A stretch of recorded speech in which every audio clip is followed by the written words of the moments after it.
Alrighty, guys, it is 3:30. Time to wrap it up for today. It is Tuesday, May 20th. And man, look at that freaking sell-off. 2 o'clock hour, guys, right there, right on the spot. Hit in 2 o'clock, started flipping a little bit, and here you have a massive directional change.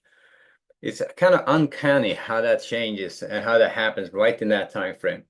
That's why I have it marked up like that on the chart. So it doesn't happen all the time, but if you're going to get a change in direction or some kind of yeah, well, directional change, it usually happens in this time frame. And boy, did it happen. Big freaking move to the downside. And I mean, unless you were ready for it, you're going to get just crushed. I was thinking actually I was thinking that they were going to grind it to the upside here. So then when this started happening, I was almost stepping in front of it, trying to buy this.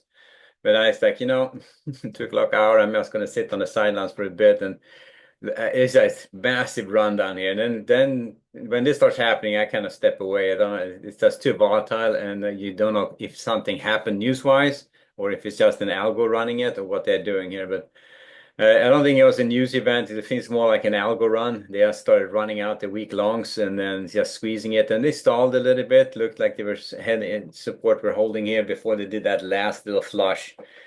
Everyone getting long and against this support there now getting flushed out.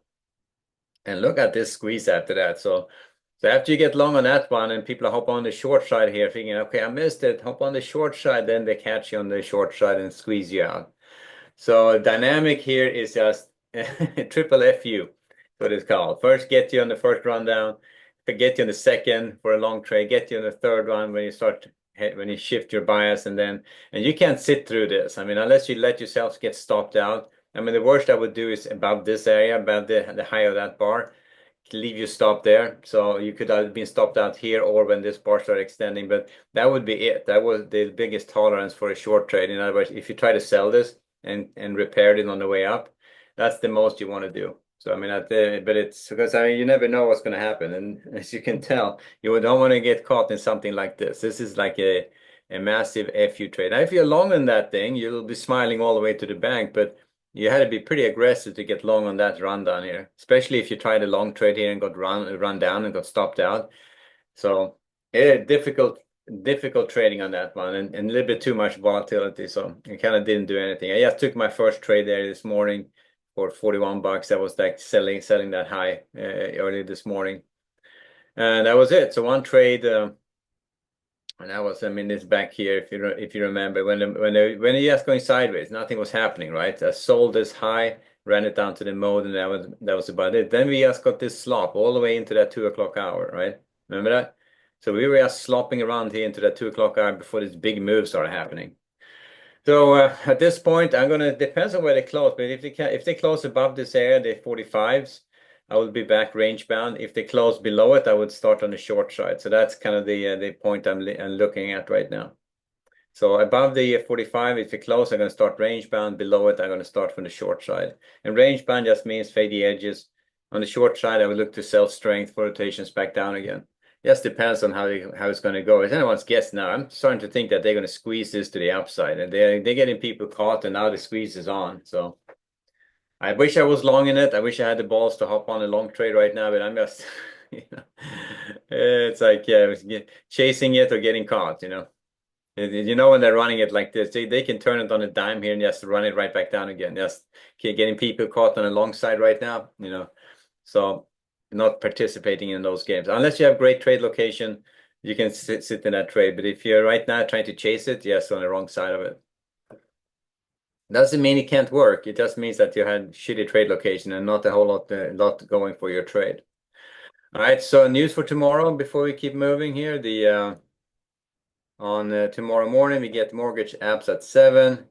10 o'clock, we get Atlanta Fed business inflation expectation. 10:30, we have an oil report. That's about it. Fed speaker at noon. 20-year auction at 1. So not a whole lot of news tomorrow either. Looking at the bonds and the NASDAQ, and the bond market is it hasn't done much. They're just kind of sitting in this, installed here at 112.16. So they're right up here against that edge. So if they can hold right there, we're going to start range bound. If they close below this, we're going to start from the short side. So I would say below the 112.12, this is lower support there. But if they close below that, I'll start off on the short side. above it here, going to start off range bound. We are trading right at that edge right now, the 112, 16 to 18. So we'll see which side they're going to go on, but definitely kind of a weak market on the bonds for sure. And on the NASDAQ, same story there, right? You look at that, nothing happening, nothing going on, a pretty sloppy market until they ran it all the way down here. And the same story there, big rundown, fake out, another rundown. And here was a great setup for a long trade. I mean, you're down at support, looks like you were stalling. Taking a long trade here would definitely be something you would try. And if you missed that little pop on the way down here, getting along against that support, but you guys got stuck twisting in the wind, and then they ran you out of that trade. And look at that move after that. This is okay. I'm not sure how to trade that, but it's a V bottom. And if you try getting short here, the last one, you will have you stop somewhere around here. Outside that rotation, maybe that initial balance low. Initial balance low is a little bit too much of a target, so it may be a little bit higher. But if you try to get short here, you're still in a massive trade, in a big trade, like a 50-point trade. And if it goes against you, which it did, you would have been a pretty good loser. So that sucked. That would have sucked. Did not trade it though. Too volatile. So I sat on the sidelines. And you get people caught on with this short sentiment. And it's, after a while, they realize, okay, the long side is not working. Hopping on the short side, looking for run it lower. And they have to find out that they had this rundown here was just a big freaking fake out. And look at that. So this stuff, it makes it really difficult to trade. You have to kind of, even if you can be right. The long trade here is definitely a viable trade. Just have you stop tight on it. If you're wrong, you get out early. And the V bottom here on the way up is, I'm not sure I would have traded it. And unless after they start taking out this tablet here in that bar, that's kind of where I would start thinking, okay, maybe they're running it higher. But the whole run up here, I would not be thinking. I was looking for a short setup at that point. So difficult trading, guys, for sure. But look at the reversing the whole freaking rundown right now. Man, tough stuff. Finally, oil and gold. Well, hang on a sec before I started. So basically, on the NASDAQ, what did I say? I said on the ES we started range bound, depending on where it closed around at 112.12. On the NASDAQ, if they close above this area, the 350s, I'm going to start off range bound. Otherwise, below that I'll start off on the short side. I don't think we're going to see that short part of it happening. It looks like they're retracing this right back up again. This is just nothing but spectacular in terms of how they freaking run that market. Oil and gold, oil, not much to say about it. This is just range bound, staying right here at the mode still. So just traded as a range bound market.